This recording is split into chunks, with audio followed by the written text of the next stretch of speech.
Hi hello అండి అందరికీ. ఈరోజు నేను సీనికాయల జ్యూస్ చేశాను. ఇది చిన్న పిల్లల నుంచి పెద్దవాళ్ళ వరకు చాలా అంటే చాలా ఇంట్రెస్టింగ్గా అండ్ చాలా టేస్ట్గా తాగుతారండి. తాగిన వాళ్ళు కూడా చాలా బాగుందని తాగుతారు. అలాగే నా ఛానల్ని సబ్స్క్రైబ్ చేసుకోండి, ఒక లైక్ చేయండి, షేర్ చేయండి. చూడండి, 2 సీనికాయలు ఉంటే చాలు, చాలా అంటే చాలా టేస్ట్గా ఉంటుంది. ఫస్ట్ సీనికాయలు ఇలా పొట్టు తీసి పెట్టుకోవాలి. తర్వాత జీలకర్ర కొద్దిగా, మీకు జీలకర్ర వేసుకోకుండా అంటే జీలకర్ర పౌడర్ వేసుకోండి. రుచికి తగ్గట్టు కారం, సాల్ట్, ఉప్పు, రాళ్ళు ఉప్పు అయినా పర్లేదు, సాల్ట్ అయినా పర్లేదు. ఇందులో స్పెషల్ ఏంటంటే తేనె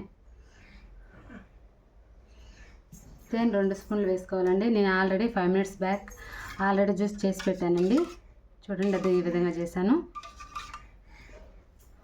తేనె కూడా వేసానండి. ఇది ఫ్రెష్ తేనె. మా నాన్న మాకు చెట్టు నుంచి తీపిచ్చుకొని మా కోసం అదే పనిగా ఎత్తుకొని వచ్చినారు. చూడండి, ఫ్రెష్ తేనె. చూడండి, తేనె ఆల్రెడీ వేసాను 2 స్పూన్లు. 2 సీనికాయలు అంటే చాలా ఈ విధంగా జ్యూస్ తయారు చేసుకోవచ్చు. చాలా అంటే చాలా టేస్ట్గా ఉంటుంది. చిన్న పిల్లల నుంచి పెద్దవాళ్ళ వరకు చాలా బాగా తాగుతారు ఇష్టంగా. అలాగే సబ్స్క్రైబ్ టు మై ఛానల్.